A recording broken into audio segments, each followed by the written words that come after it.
So the conclusion, KTM 690 against T7, and I like it a lot. Now before I compare it to the T7, we all know T7 how it goes, because you probably, you know, well, okay, I guess you did the differences. So this, first of all, is a much shorter of a motorcycle. The wheelbase is shorter, and you do feel it when you maneuver the bike. In the woods, yes, is more nimble, probably because of that. Is more nimble probably because the weight is slightly lower.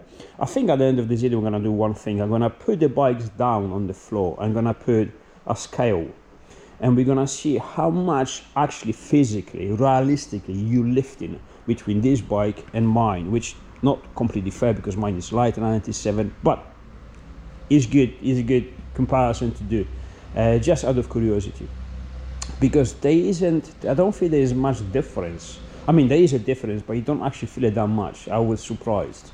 Maybe I was surprised for how heavy my T7 still is to pick it up, or how not actually lightweight this is to pick it up. I was expecting something better.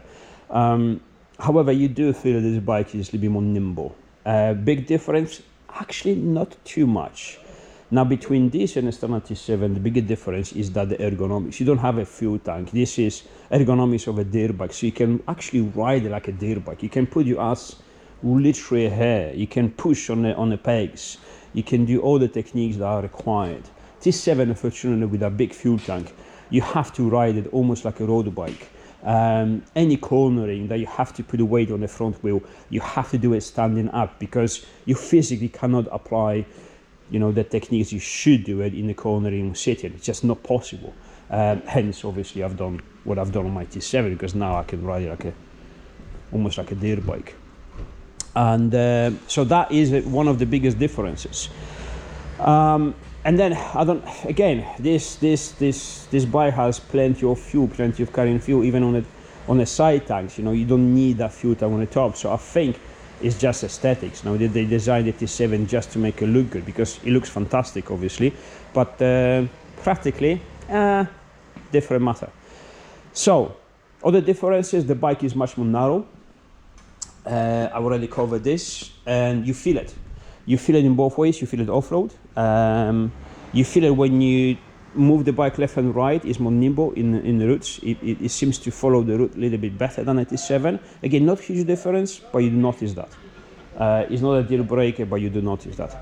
Also, like I said before, you do notice the fact that, because, again, even with the fuel tanks wider than normally these bikes are, because the pegs are pretty much almost like on a dirt bike. It is more wider. It's wider than my 350, for example, but it's closer to a dirt bike than a T7 is closer to a dirt bike. So, you know, your legs are more inside. I'm rambling here, but that results in a less awkward kind of position of your hip, of your legs, of your knees, and everything. So, in my case, for example, I found this bike very strangely more comfortable on the road in a sitting position when you have to sit for an hour or two. Okay, fair enough. This bike has a Turotech seat. These seats, they come almost to £5,000, and at the beginning I was like, this is hard, what is this piece of shit? But then when I was riding this bike, I've done 5 hours non-stop, only tarmac, motorway and B roads, and only at the end of the day I started to notice that I don't notice anything. And this was great, because if you don't notice that you cramped, that you have a bad knee or something, that is good. I was just riding. I was not paying attention to my position, to any cramps, anything, because there was none. And this came to my biggest surprise. I thought this bike couldn't even go close to be compared as a comfort of riding to a T7. I'm talking sitting position, not talking wind protection, because 690 doesn't come with any tower, anything on the front, so obviously you can't compare that. Well, not in this case, but in the standard. But sitting position, to me personally, this was fantastic, and it was a huge surprise. Now bear in mind, I have a KTM 690, the newest version, seat on it, so the form is quite similar. It's a bit more rounded, but this is the Supermoto one, because the Enduro seat is horrible. But Supermoto, if you want to change it, this is actually pretty alright. This is not bad at all. But yeah, T7 is much wider on the pegs, you see there. And also it has this. This is quite a big problem on the long journey, especially for me now that I can sit much more forward, because my boot actually hits that. You can actually see his paint scraping off, and it hits this, hits this. You may think it's not much, but sorry, more pointing the camera in the right direction. You may think this is not much, but actually it is. And especially when you can move forward in the bike and have a proper position, that is actually on the way. And this leg is, you know, pushing out there, the boot on top of the boot here. It's quite awkward, and it's not symmetrical, because on this side you have nothing, and this side you do. So it's, again, it's not great. Now, when I've done 2 days of enduro training at the Yamaha off-road center, yeah, that's what they called. The guy, God, I'm so sorry, I don't remember his name, but the older guy, he was multiple champion, world champion, European champion. I don't know, but he's fantastic. He's a legend. And he tested the bike. He really liked it. But the only thing he pointed out, it was that. He said, well, that's the only thing that is in a way, but I guess there's nothing I can do about it. However, yes, he did. And I'm actually doing something about this. I'm going to show you this at the end of the video. Anyway, back to us comparing this. Now, people complain about vibrations on the early motos. This is probably, this is 2010. I think they switched them 2011, 2012 to the newer version, twin spark, and then 2019 to the double balance shaft, whatever. However, these apparently, they vibrate your tips off. Yeah, it does vibrate. It doesn't buzz like a dirt bike, like my 350, that it's rattling like you're sitting in the dentist. It's not that. It's just more pulsations than, well, yeah, vibrations, but there's nothing drastic, there's nothing dramatic. I was expecting to be, you know, just couldn't ride. I was expecting my hands to be numb from after 20 minutes of riding, from all the horror stories people were talking on the internet, but I found nothing of this. This is absolutely fine. Of course, if I have a choice to get the newest version, I get the newest version for a little bit more comfort, blah, blah, blah, a little bit more power from the engine. However, this isn't bad at all. Brakes, fantastic. I'm sorry, they're better than the same. Again, we're comparing standard T7. Mine is modified, not fair to compare. We're gonna do it in a second. Standard T7, twin disc, you will think it will brake better than this. No, this has a great feedback from the front brake. It's extremely strong, but not surprising. I don't need the ABS on this bike because you have such a good feedback.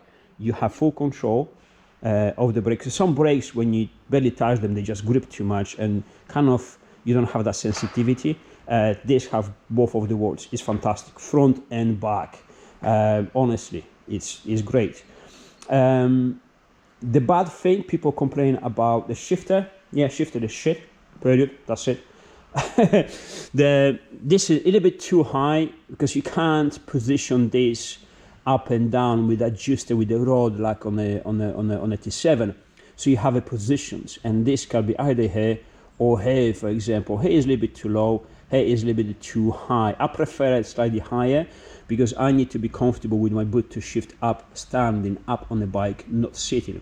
But sitting, this is quite uncomfortable, and it's kind of like awkward position. It goes, I don't know, it's just not great. Nothing terrible for the lever itself, but obviously the shifter itself, the mechanism, it's not that great. However, is an easy fix. You can fit the shifting, the selector star, which is on the opposite side of the engine, from the newer model or greater ones, and then make the shifting much firmer. Because there's no feeling. Sometimes you touch the lever, you don't know if the next gear is up or not. Or, well, yeah, I did code sometimes, probably 3 times, a force neutral if you're not firm on this, if you're not decisive, if you don't pull the gear in proper. Downshifting, no problem, it's just going up.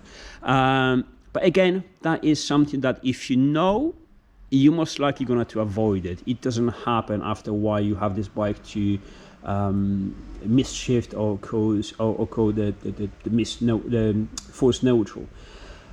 So again, it's not a deal breaker. Yeah, it's a downside, not a deal breaker. And again, you can improve it to the point where it isn't a problem anymore. Compared to the T7, no comparison. T7 gearbox and a shifter is just better, period.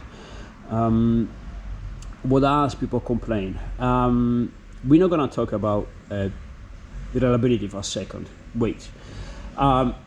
Now this has the Rally Raid kit with these fuel tanks. I don't mind them at all, even if they're slightly wider, but honestly it's fantastic. Even off-road, yeah, it's good. Just nothing bad to talk about them, period. Simple. The only thing I don't like is this, it's sticking out, and I feel this is a weak point. If you smash it against the rocks, this will probably go. I don't know, these are really solid plastics, but again, it has radio protection, proper stainless steel, very strong. So now when it comes to wind protection, because again, if we're talking about adventure riding, so you probably want some wind protection. Well, this is my old Nafta from the 350. Again, it didn't suit the 350. This bike came with the Rally Raid Evo 2 full kit, which I removed, which I have over there. I modified, I added the lower point of the mount, the top is still there, and then my Nafta just with additional hole, it just fit in proper, and it's just fantastic. Obviously there's no navigation here. Navigation is back on my T7, because again, I'm testing the bikes forth and back, and this was there. And actually that angle, everything, I found this absolutely fantastic. There is accidentally I found the perfect setup. Clocks on the bars, because you don't need to look at them too much. When you do wheelies, you can see them the RPMs, because you see the more back, this is up, and it's kind of on the way, so it's very easy to see.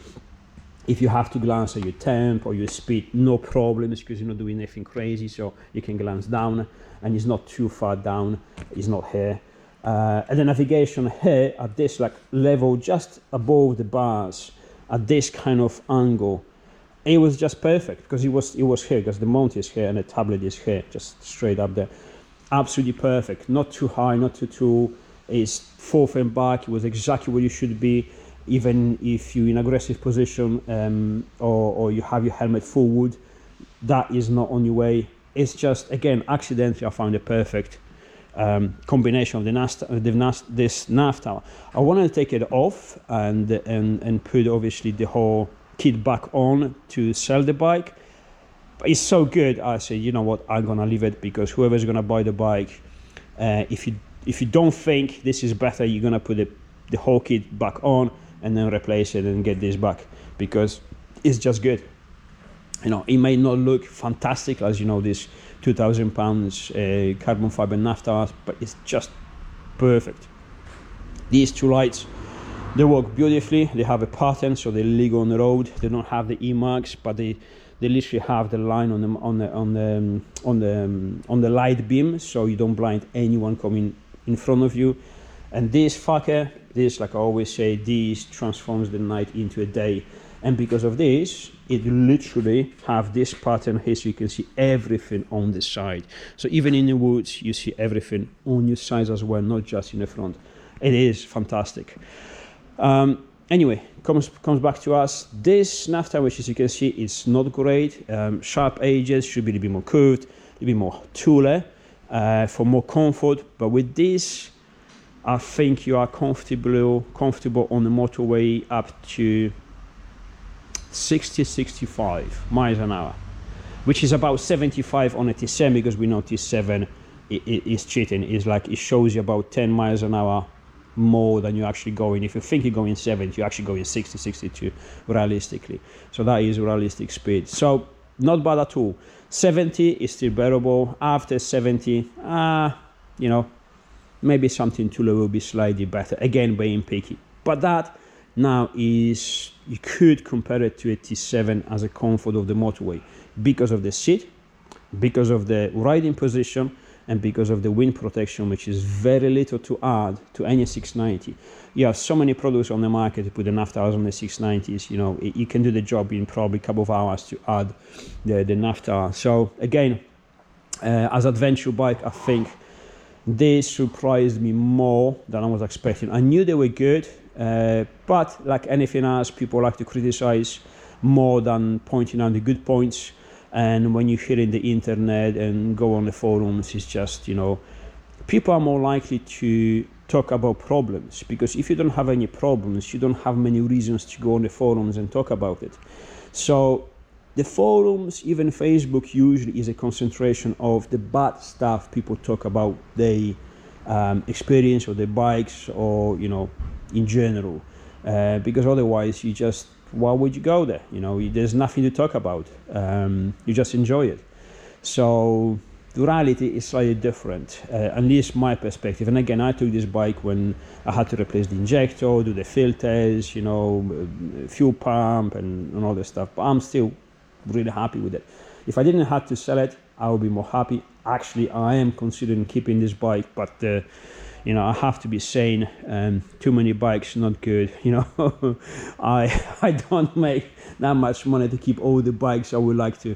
But I would like to keep this one, I have to be honest, even though I said I would prefer the newest model because I will spend money, I will build something because it's me, I would prefer to do it on something fresh. However, this is only 16,000 miles, and I believe this is a low mileage motor, because when I've played with the clutch and inside the engine, I've saw that there is a very little wear. So I am inclined to think this is realistically, it's true that it is very low mileage engine, so it has loads of life in there. What else? Suspension geometry and the chassis geometry, it is better than 87 period for off-roading. You know, these bikes obviously were designed to do rally, and I'm sorry, but you know, as much as you can slag the KTM for some strange different reasons, but KTM has always been developing race bikes, and this bike was developed to do the Dakar period, racing in the desert, racing in long distance rallies. And this is the evolution of, you know, there was a 620, 640, the 690, and then the 450 used to have the same chassis, etc., etc. Come on, they're not stupid. They have riders, they pay them a lot of money, they invested a lot of money. You know, and T7, we know they fucked up because they just, you know, spend money on pole tires and publicity instead of engineering for various reasons. I covered that in a previous video already. It's a fantastic bike, but, you know, after the old, you know, Super Tenere 750, we're expecting something better than the old 750, and this isn't. It is still a fantastic bike, but we're comparing. This is the reality of it. So this is more of a dirt bike, a heavy dirt bike, a very powerful dirt bike to race on the long distance rallies, not in the woods. We have to point this out, because every time we jump on something that is good, we demand even more from the motorcycle. So then people are saying, yeah, but it's not as nimble in the woods as a dirt bike. Well, yeah, because it's not a dirt bike. But if you go and race long distance rallies, well, now, okay, different stories, because now the 450s are different. However, this is more comfortable on the long journey than a normal 450, period. Because that extra weight, it gives you actually a hand.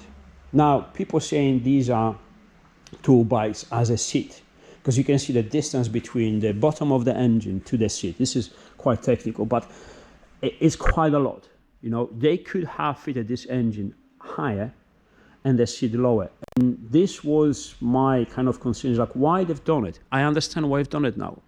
This is the same reason why I fitted, I don't have it with me, but I've built another seat, a rally seat on this bike. And my seat is straight up here. It's much higher, it's about 2 inches taller. For the same reason. Why? Because you want more distance between your pegs and your arms, so your knees are not so cramped. Comfort. Also, a little bit more control of the motorcycle when you're sitting. When you're doing long distance rallies, you're not standing up all the time, because you're gonna be tired. And remember, this is multiple days racing, so that is effective, and you can feel it. You have pretty good control of the bike sitting. Also, the engine is lower, because again, you're not jumping on over the logs all the time like on the 450s, like on the dirt bikes, or on 300 two-strokes. It's not heavy enduro bike. It can be slightly lower. The center of weight, the center of gravity, it's the center of weight. Sorry, it's lower. Again, it gives you a hand because it is a heavy motor.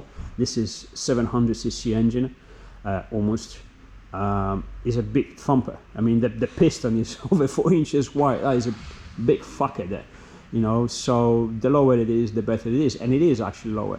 The frame is fantastic. I said before they are quite twitchy on the road, but well, I'm kidding. I'm on the motocross tires doing 70 on the motorway with the mousses. You know, what do you expect? The bike is not long; it's fairly short at the wheelbase. It was a bit twitchy. However, the moment I put some panniers on the back, so I lowered the back a little, it almost disappeared.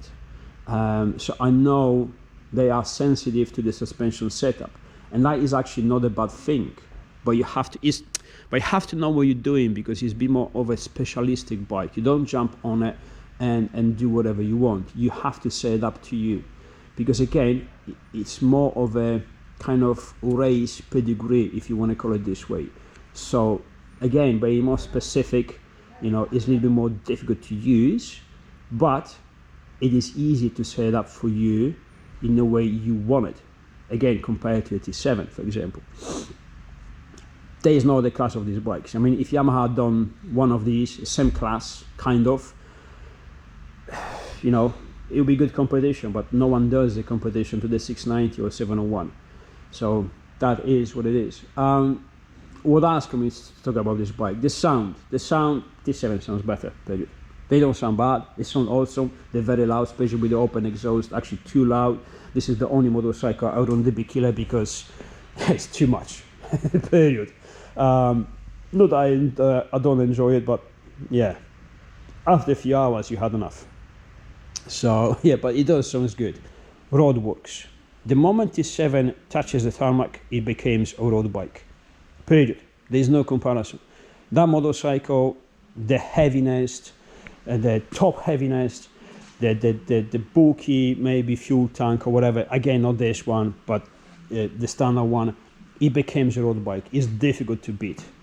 The lack of power on the road, it could be a thing for someone, not for everyone. For someone who comes from more powerful road bikes, it definitely is. For me, it definitely was. For me, when I tested the T7 on the road, because I've done the test ride before buying it, I was bored. Immediately, I was like, this is all she got? This is boring. Again, depending on what background you're coming from. However, for traveling, the thing that the engine never gives up is always there for you. You know, it never breaks. There's nothing strange to go with them, nothing strangely wrong to go with them. That is a big bonus.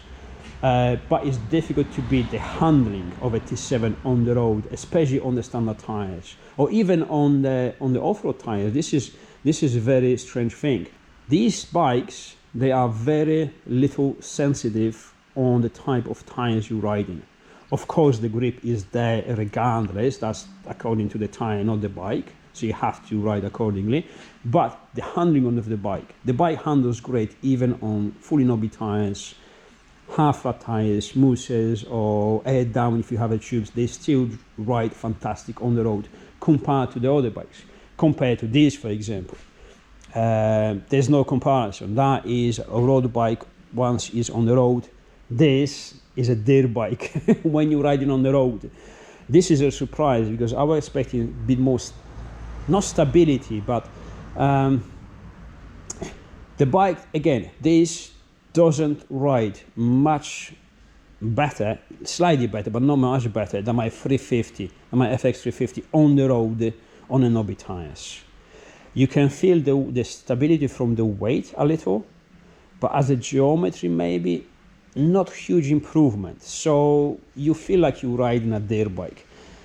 It's still bearable, it's still doable. I feel comfortable to spend hours on the motorway with it. Don't take me wrong, it's nothing drastic. It's just a comparison between this and the T7. Doesn't mean this is bad. Remember, even the people who do Dakar on the 450s, they do long distance liaisons on the tarmac only. They don't complain about it, so it's fine. It's just not a GS, period. That's the thing, but again, nothing bad about it. Now, like I said, I will keep this motorcycle. If I'm not gonna keep this, sooner or later, I would like to have a 690. It took me, I was surprised this one, as much as I do want one. It would be stupid because I have something similar. You say, okay, T7, you say they're so different. Yes, they are, but my T7 is so different from the standard T7 that it's actually getting close to be comparable to a 690 off-road, almost.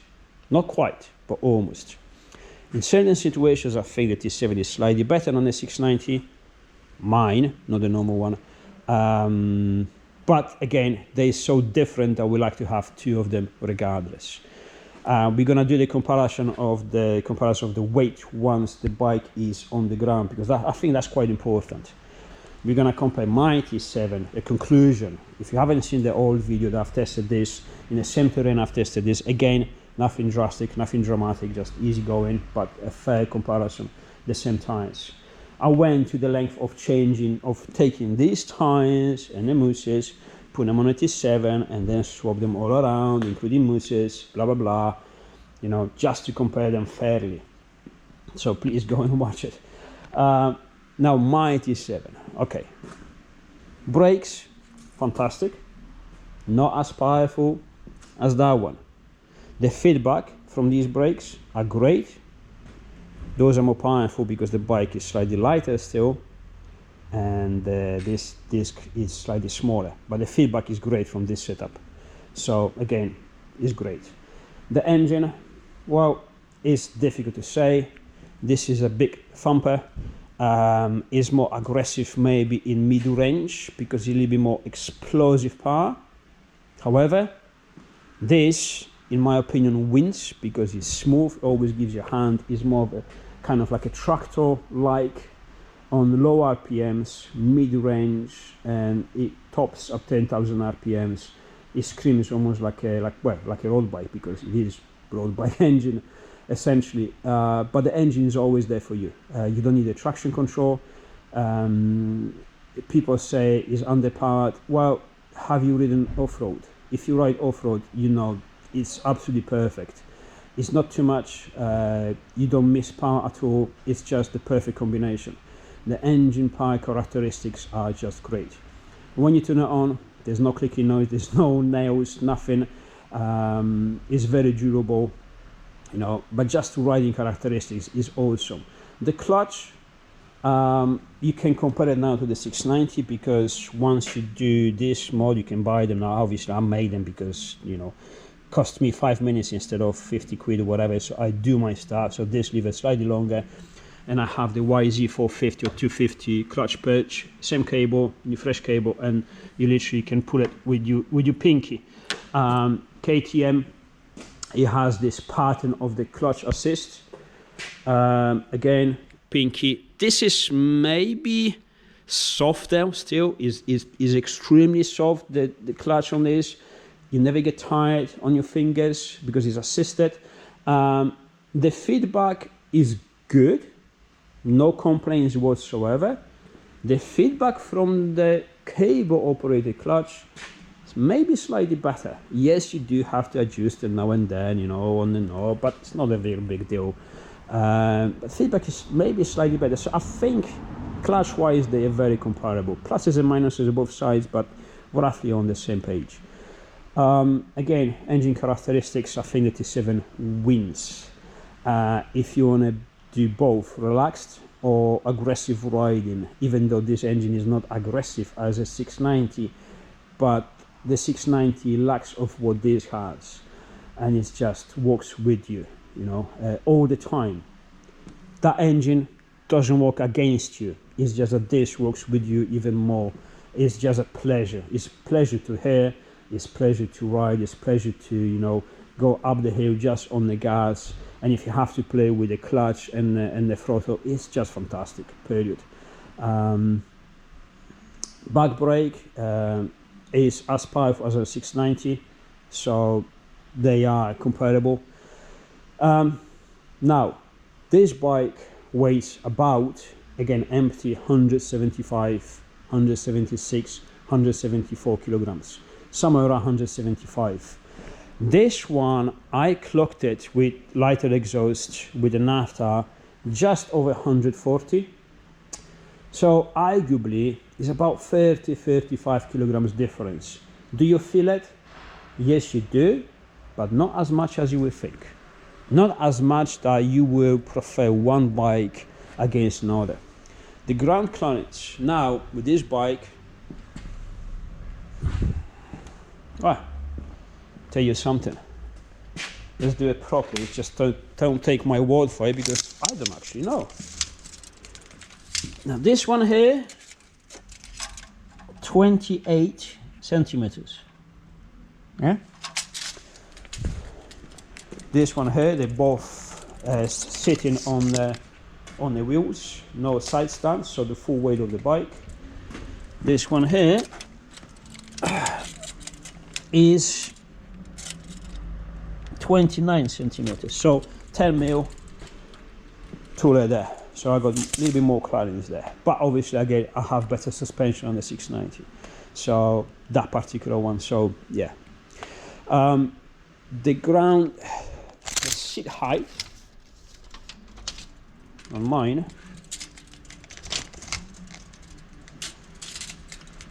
so there, I say right now is about 91.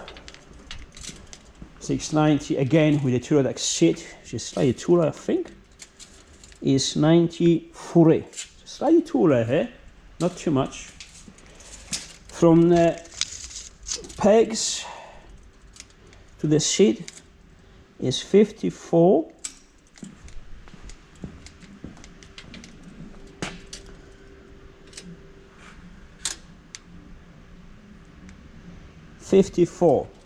So my pegs are slightly lower. So my riding position at the knees are very similar. Ooh, almost identical. However, when I measured, my bands a little bit more forward than this, because again the bike is shorter, so the T7 is slightly bigger, so it opens up a little. This rides a little bit more like a dirt bike, as the standing position and sitting position is a little bit more cramped. Not cramped at all, just compare it. The riding actually is quite similar. My T7 is less aggressive, I would say. It pleases me more, but it's easier to go faster, to say so. I think this is more efficient of a race bike now as it is. And again, I spent tons of money in the suspensions. You know, I've redesigned the ergonomics. My fuel is under my seat, so the fuel is not top there. So the top heaviness of the bike, it did not disappear, but has improved drastically. And you know, and all the stuff around it. Again, suspensions, as you know, they play a huge role. Now, you say, okay, but it's not fair to compare, because you have to modify your Tenere 700 so drastically. No one is going to actually do it, because how many people will go and spend so much money and then throw so much money on a fabrication, if you don't do it yourself, to get a race bike like yours, just because it's a T7, against something that is pretty much out of factory, the 690. This is true. I'm not complaining. This is a valid point. And if I was going back in time and choosing how to spend my money wisely, I probably would not spend the money on a T7 and go all this length to have kind of this result over this result. Now, this is important thing to say now. How much can you improve a 690 against how much can you improve the T7? regardless of how far you want to go. This is a perfect example of you go as far as you want, but stay within regulations for the racing. So your swing arm has to be the standard one, your frame has to be standard. You can play with the subframe on the back like I did. It's fully up to regulations, because again, our races, I have to stick with the regulations, you know.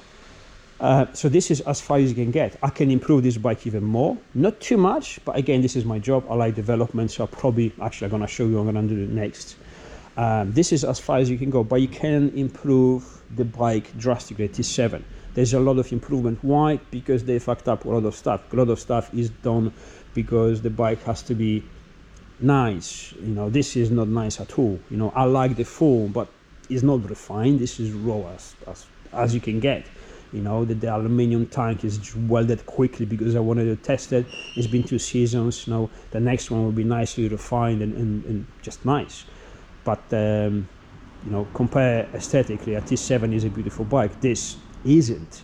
It's beautiful to me because of the form, because of what it does. But you know, okay, you have to go drastic modifications to get to this point.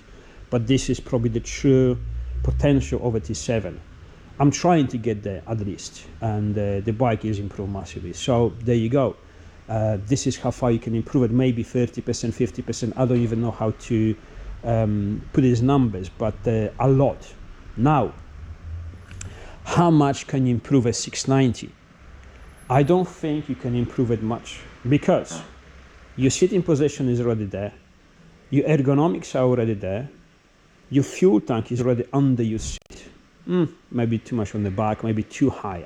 I will prefer this to be slightly lower, following the lines of a dirt bike instead of being so high. Only because when you're mounting a bike. But that's, again, aesthetic. That's just my opinion, it's just me. That's how I will prefer to do it. Besides that, it's all good. The weight distribution is already good on this motorcycle. I think the motorcycle has a correct wheelbase. T7 is slightly longer. It is more stable. T7 is more stable, but this off-road, I only tested up to, I think, 60 miles an hour off-road, so not too fast. It's about 100 kilometers an hour. I would like to test it, like, you know, closing the clock. I've done 100, 110 on this top speed off-road, which is what, 160, 170 kilometers an hour on the T7. Stable as hell. Is a train, and I think this is not too far. But it's better, it's more nimble because it's shorter wheelbase, and it's a better, it has a better geometry of the rear swing arm, much better. So, you know, this is already there. Already has been, everything has been studied and developed and modified, and again, development has been put there for racing. So, what do you want to improve? If I was doing something on this bike, what I would actually do? Not much. Additional fuel tank, but that's for travel. But as performance for off-road, there's not much to do. You obviously do the suspensions. If you want to do full 300 mil travel, you're going to raise the seat.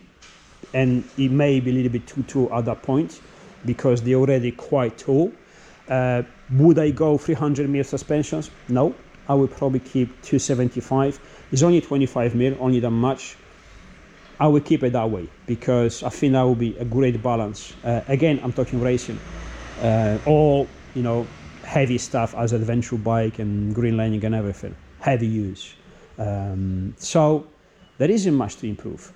Can you get the bike lighter like we did on a T7? I don't think you can, because yes, you replace the real or the whole exhaust, the heavy one, with something lighter.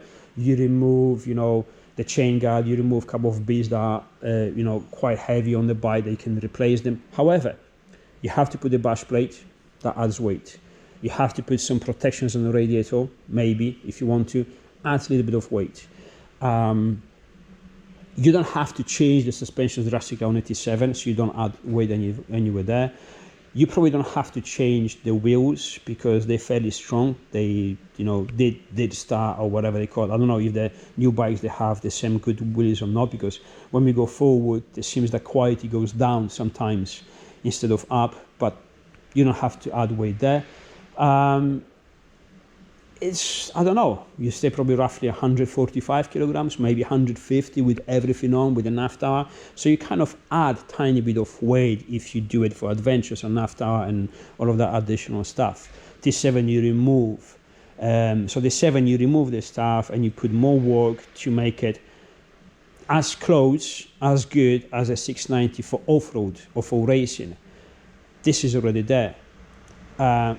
So there is not much you can do to improve this, because this is already there. So, you know, this is a tough one. And how many people will go to this length to improve the T7 that much? Now I have it. I need to show you this. This is probably my favorite view of this bike. It's fantastic. I just like to stare at it. However, my analytic mind, look at this swing arm, how wide it is. Doesn't need to be that wide. Has never been a problem. No, not really. Pegs are quite wide. You can see them, you know. If you like a 690, it's a dirt bike. It's pretty much a dirt bike swing arm. It's very narrow, both sides. Pegs are narrower. Again, that so far has never been a problem, but this is even less of a problem off-road. Actually, that has been a problem sometimes. The width of the bike on the bottom and the pegs, sometimes I actually was kind of stuck in the road because the bike was just too wide and it couldn't go through.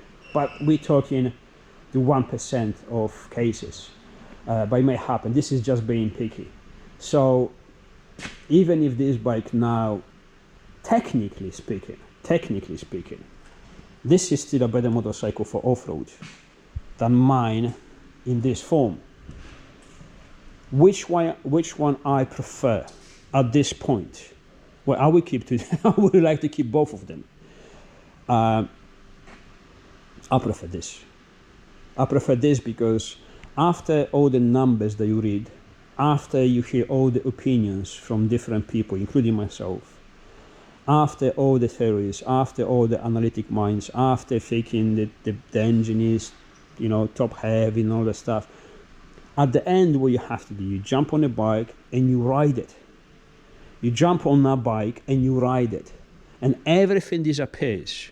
All is left is the pleasure of riding, the sensation the bike gives you, the excitement gives you and all that stuff.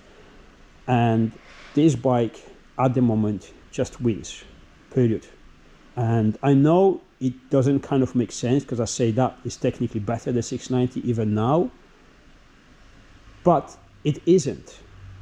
There are more things involved that we think. There are more things than just a wider swing arm, a longer wheelbase, a heavier engine, and the distribution and numbers.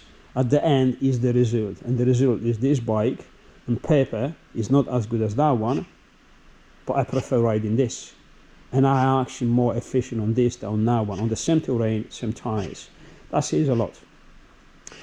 Would I buy this bike again to do exactly the same thing, to have this result against this? No. The simple reason for that is I've spent shit tons of money on this bike, and I'm happy with that because I get to where I am. I have the knowledge, I have the experience, I know where the potential, where the true potential of the T7 could be if designed properly, even if they, you know, the fuck ups of the Yamaha development it did. But it's a lot of money, a lot of effort. On this, you can literally pick them up. I find one on eBay with a NAFTA, with a carbon NAFTA, so don't even have to do that, for $7,500. The new one, I think it was 2020, 2021, something like this. And the bike is almost there. What you spend money on tires, money on mousses, your own setup, maybe a better bash plate, maybe the exhaust of you liking, maybe additional fuel tank or whatever, the accessories, whatever you do. But the bike is pretty much done. You may spend about, I don't know, $2,500. Let's say you spend $3,000 on really good suspension setup. You have a motorcycle that is very good, very good. Now, and I think I will say with that, But now we have to talk about the elephant in the room, which is neither of these two bikes, because they're not elephant weight anymore. However, the reliability, this is the big thing. The bike has to be reliable. Would I take this for a race in Africa? 30 kilograms difference, it could mean a lot in those conditions. I will still pick the T7, especially this one, not the standard one, because of the reliability. Now, I don't want to talk about this too much because I don't have my own experience. And I've seen a lot of people going around the world with these and have no issues. And I've seen people using these bikes go to work in town having tons of issues. I've seen people who make issues out of trivial stuff, out of something that is very simple. In any bike, most of the problems are preventive. For example, the kickstand sensor, right? You put a dongle on it, you remove that problem before it happens. I don't even put a dongle on this. You just remove the sensor, put them together, the magnet and the sensor, put a few zip ties, tape on it, and hide inside the frame. That will be there forever. It will never, ever, ever give you any issues. You don't even have to spend money. Just because I'm lazy, I don't want to click on eBay for, 7 quid or 15 quid of a dongle, whatever they cost. I don't even check. I just put the sensor there, pin it together, put it in a frame, and never gives an issue. And that's very simple. It's high performance, take care of it. Simple as that. All the rest, I don't know. I really don't know. I don't want to talk about it because I'll be talking shit. Because I don't want to repeat what forum says, what people say. I really don't know. I choose a T7 for something long distance than a 690, especially that now my T7 feels slightly better than this. But again, regardless of what I say, I will still have one, period. It's a fantastic motorcycle, I will still have one. That's it. Now, I said we're gonna weigh them and see how much they weigh compared. Before I'm gonna do that, I'm gonna show you something. And this is something you can do as well. There's two solutions to this problem. The clutch cover that you put catch in here. All right, let me show you. I get this oil barrel. You can see, let me check what the camera sees. I think you can see it. This is what I like, but this is slow. Just swing around like on a dirt bike. When you're sitting on the bike and standing, no problems, going forward, no problems, but sitting, when you go forward here, you see my leg goes here. But even if I'm sitting back, just relaxed, well, relax is here for me, because I'm not too. My shin is literally here. When you have a big boot, this catches this and that. A bit so slightly, but you feel it quite a lot, and it's disturbing, it's annoying. Stay.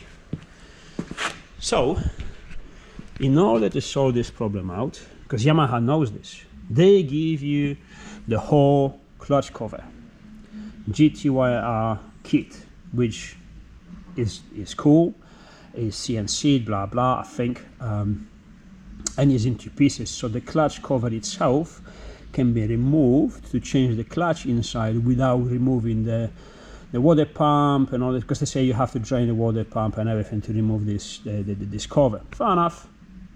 Has ways around it, but yeah, obviously it's beneficial to change in the middle of the desert the clutch by just removing these 4 or 5 bolts around this and just the small cover.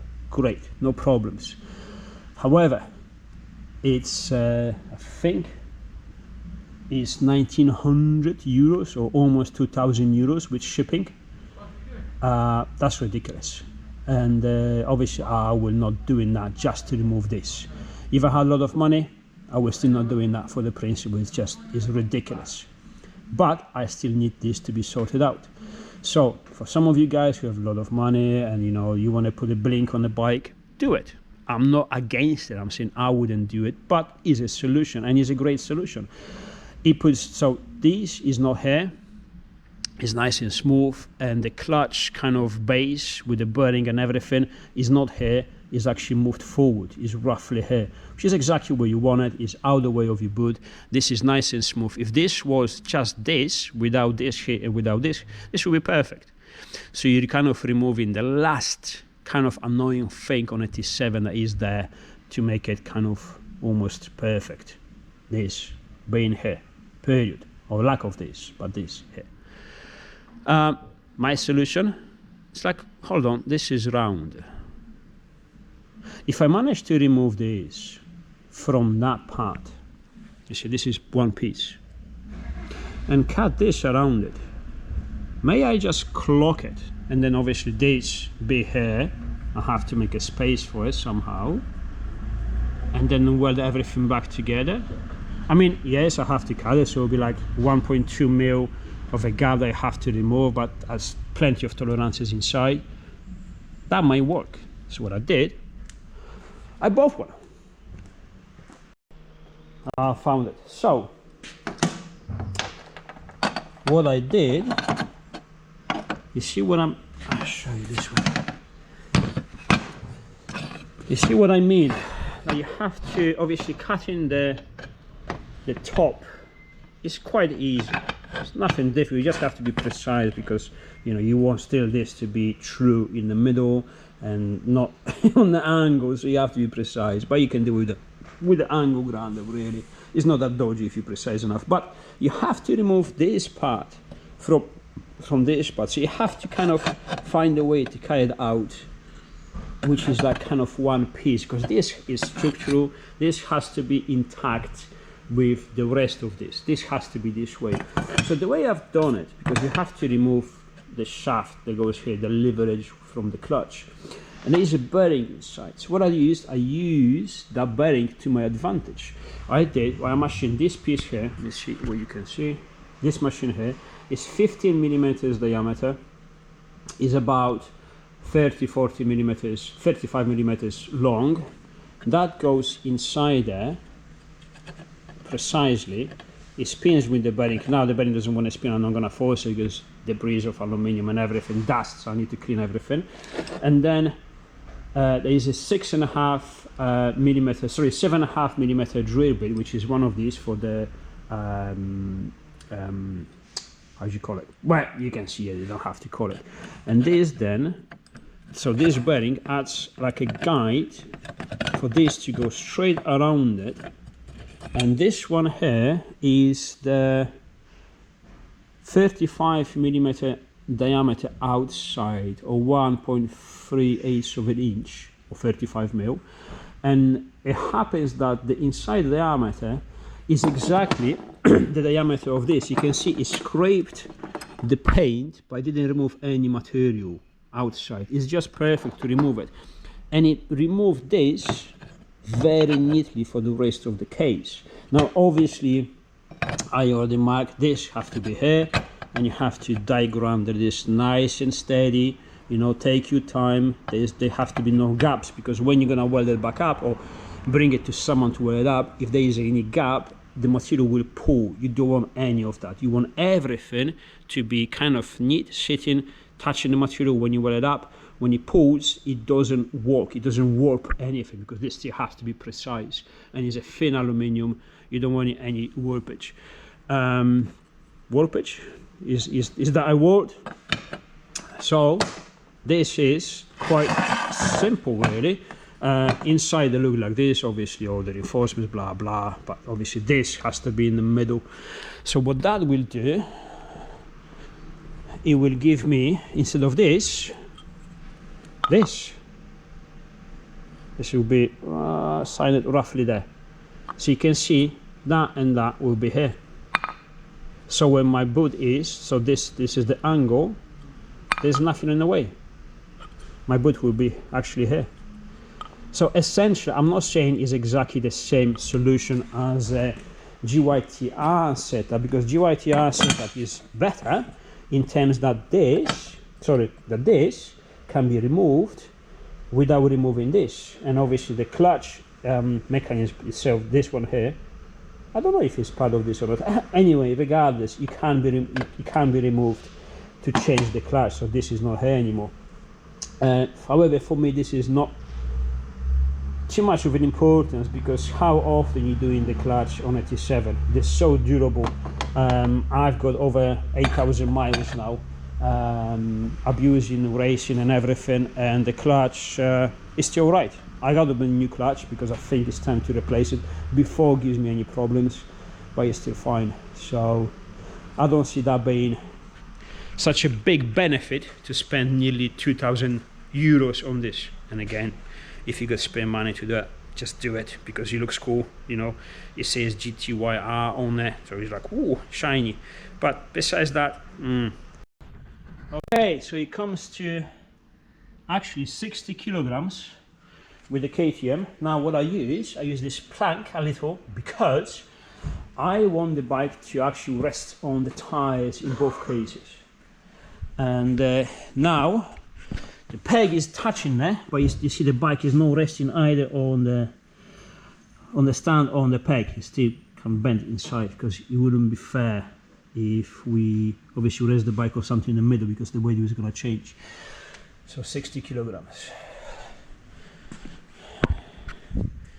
Let's see. T7.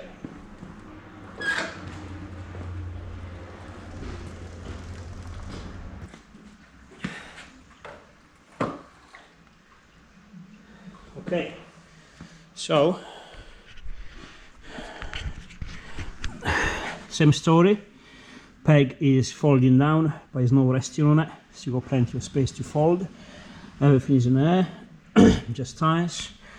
And we are at 70, why the camera shows this way? 70, well, you can call it 75 kilograms. So 15 kilograms more. 15 kilos. 15 kilos is not a lot. Can you feel it?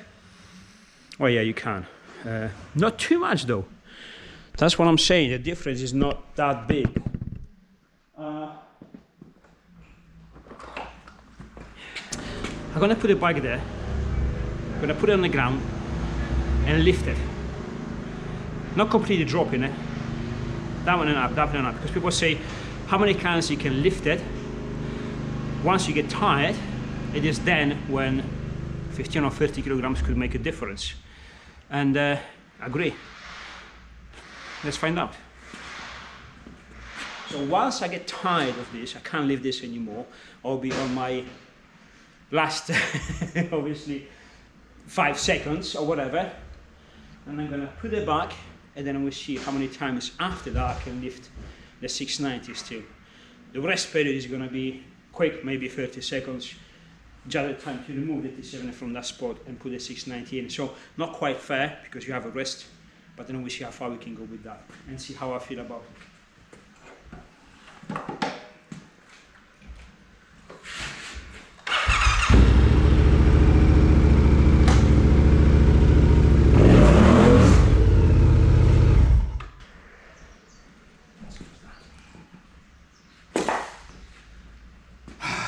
Why I'm doing this? All right, so 1, 2, 3,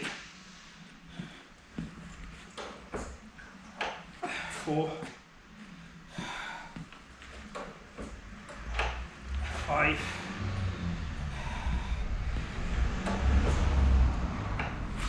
6, 7, 8,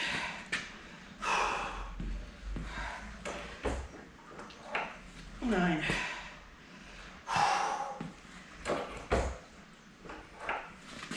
10. I'm getting out of my comfort zone now. I think that's enough.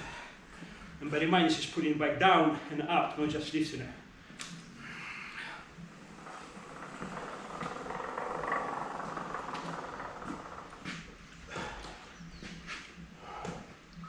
Right, quick. We don't want too much recovery. Let's see, those 15 kilograms, if they make quite a big difference or not.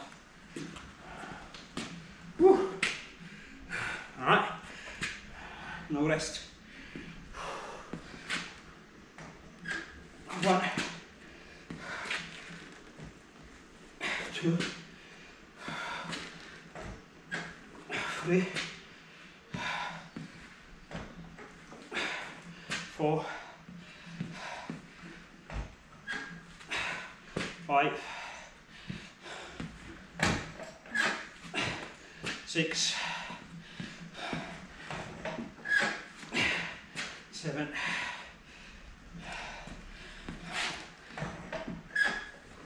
8, 9, 10. I'm out.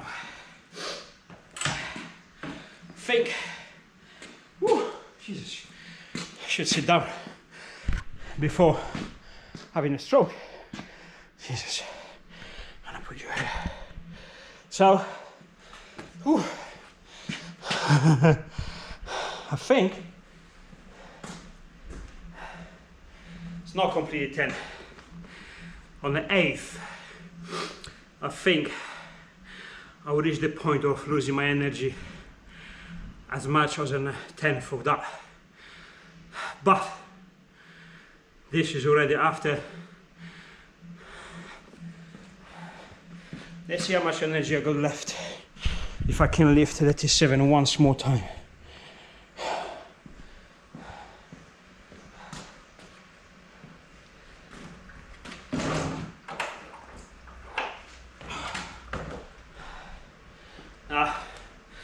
We are at the end. I'll put you here. Whew. My ass, my legs, that's enough. I'm feeling the effect of not doing anything anymore as a training. So,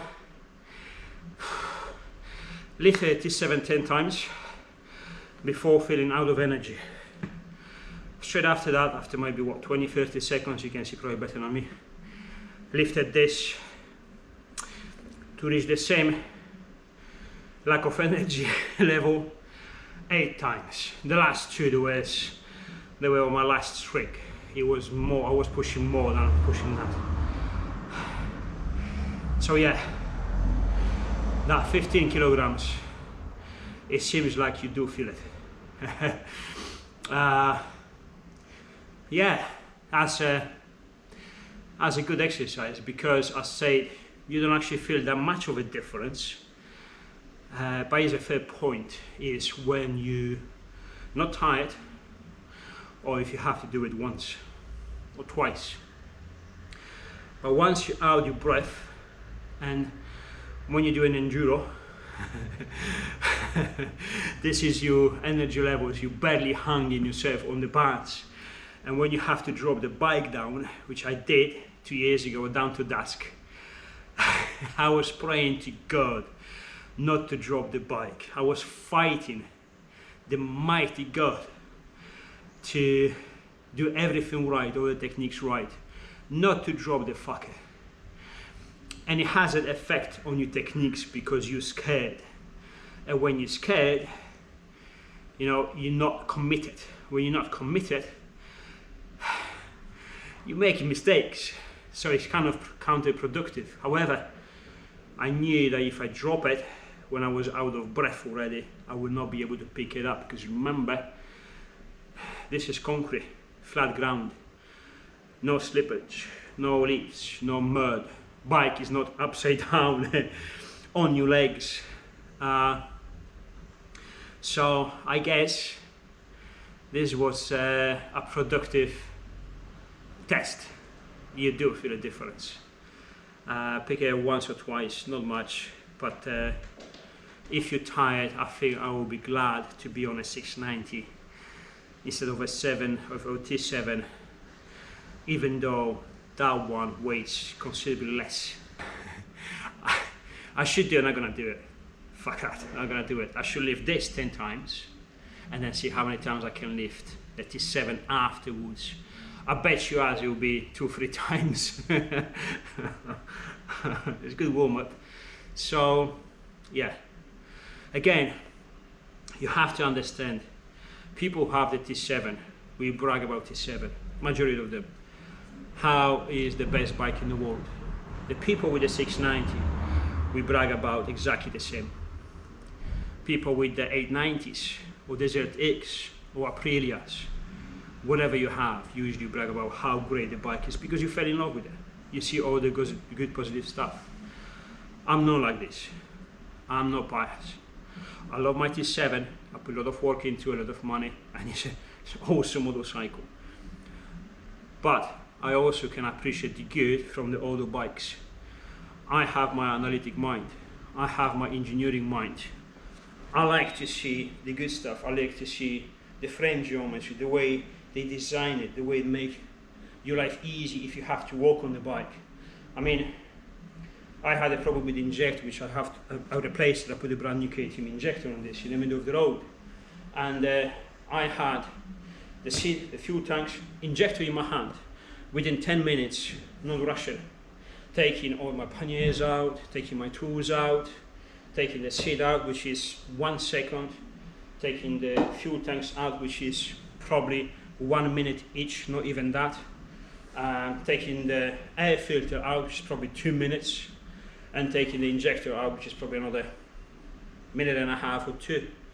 And then I blow it, I cleaned it with this like 9-volt battery. You can do it, it's not going to get into it, it's very easy. And you can clean the injector within 3 minutes. Put it back together with another 10-15 minutes. Half an hour after, I was on the road. On a T7, it'll be much more difficult. Not in my case now. Now it'll be exactly similar time. The only thing is, how many times you heard that you have to clean the injector on a T7? Never. On this, yeah. Carry the spare one because it's a thing. Can you prevent it? I think so. I think so. They fucked up the fuel system, the way they design it, and the injector itself doesn't get clogged from nothing. Like any other injector, it's a Bosch injector probably, or Siemens, whatever. Same as on a T7. You don't allow the dirt to go into the injector. If you allow the dirt to go to the Yamaha injector, it will get clogged as much as this. So it's what happens before the injector. A good pump, good reliable pump, a good reliable fuel filter. That fuel filter, let's have it outside the fuel tank, please, possibly, so it's easy to clean or to inspect, and that's it. And it's very easy. I think this bike would have done, it will never gonna have a clogged injector in his life. It's so simple. So don't fix just the problem, fix the root of the problem, you'll be golden. And I think this is the end of this test. I would really like to keep this bike. I know she's old, but I can't. I can't. I've simply financially, I have to be honest, financially I can't. This replaced my old 750, and I took it just because I wanted to test this platform. I'm really happy I did it because I know the bike now. The negative of that is that I want one now, and even though I don't think this is better than my T7, I still want one. But this one, it has to go. No, I was kind of hoping my missus is going to ride it, but it's too soon for her. She needs more practice on something lighter and smaller first, because this is still, you know, and you can hurt yourself. It's a bit too heavy for her, to be honest. She's not big, she's quite small, and this can be heavy even for me to pick it up. And she does come off quite often still, and yeah, so something like that. A dirt bike. Anyways, she is for sale.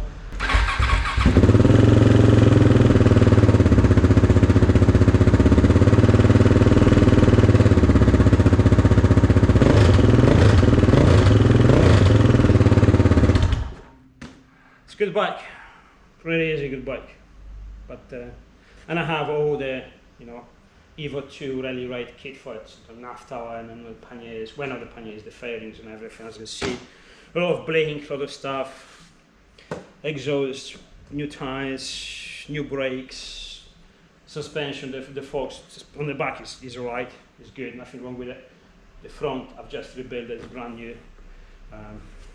improve the electrics, improve a lot of stuff, you know, manual fan, I can switch it from here. It's she's ready. So anyways, I hope you enjoyed it. I hope I wasn't boring too much, and yeah, both bikes are great and I want both of them now. So anyways, T7 now back in the van, and I don't know if you noticed, but I have a bed now on the top, and the problem is T7 will not, can you see on the camera? It's too dark. Now you can see it will not go in there, so I have to do it in reverse. But to do it in reverse, you can't push the bike in reverse, especially on the steep ramps, because I'm stupid and lifted the van. So I need a winch to pull the bike inside. How moronic that is. You need a winch inside the van to pull your bikes in. That has never been seen before. But unfortunately, if I want a double mattress for two in a small van, this is the only way, and so I'm okay with that. How much better a T7 could have been if they actually put money into development instead of marketing. I'm not saying you shouldn't put money into marketing, because, you know, we all have to make money and we all do it to earn the living and make money, and great, that's enough. However, you know, in 89, the 750, it was a fantastic motorcycle as development and as engineering. T7 simply isn't. It's just adapting a lot of bits together, and fair play, they've done a very good job by still adapting. You know, the geometry isn't right, the engine isn't the right construction for this kind of bike. Again, moaning, not complaining, but we were expecting from the T7 to be a much improvement over the old 750, and simply isn't. This bike could have been just so much better. It could be as a handling, a direct competitor to the 790s and 890s. And I know you hate probably hearing this, but the T7 isn't a competitor in handling for the 890. I rode it 890 and it rides like a dirt bike, nothing like a T7. Again, you can do silly stuff on this, you can do silly stuff on both of the bikes, but remember, the biggest difference that you see in TV and in YouTube videos is the rider, not the bike itself. You know, the way you ride the 890, for example, it just behaves better than a T7, period. So why so many people choose a T7? Because of the reliability. KTM puts so much development into the handling, into the right geometry and all that stuff, but they are unreliable for many reasons, and that's why people prefer the T7. And I prefer the T7, don't take me wrong, I'm not slugging the bike off, I'm not saying this is a worst bike, I'm saying it could have been way better. And if you combined also, because this could handling very, like, really good, you know, compared to what it is standard, this already handles very good. But if this was designed from scratch with that in mind, it could handle not worse or exactly the same or even better than the KTM 890, for example, but with the addition of Yamaha reliability. That would be a win-win situation. There would be no debate. There would be just, you couldn't have a better motorcycle today. So that's a shame. But again, me rambling again, flapping my gums. I'll see you soon. Should be home, but because this was already kind of half done, I was like, I need to see how it works. So I did put the bottom pad on the milling machine just to get the surface nice and true.